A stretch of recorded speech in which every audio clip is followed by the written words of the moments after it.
এই রমজানে একটি নামাজের কথা বলবো, শত কষ্ট হলেও এই নামাজটা আপনি ছাড়বেন না, একবার হলেও এই নামাজটা আপনি পড়বেন। নবীজি এই নামাজের এত গুরুত্ব দিতেন, নবীজি বলেছেন জীবনে একবার হলেও তুমি এই নামাজটা পড়বে।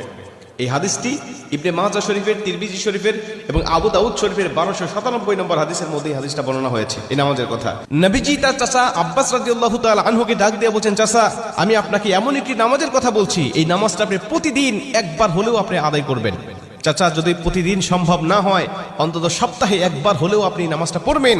যদি সপ্তাহে সম্ভব না হয়, তাহলে আপনি মাসে অন্তত একবার এই নামাজটা আদায় করবেন। চাচা যদি মাসেও আপনার পক্ষে কষ্টকর হয়ে যায়, বছরে একবার পড়বেন। যদি বছরেও না পারেন, জীবদ্দশায় অন্তত একবার হলেও নামাজটা পড়বেন। কারণ এই নামাজটা এত পাওয়ারফুল নামাজ।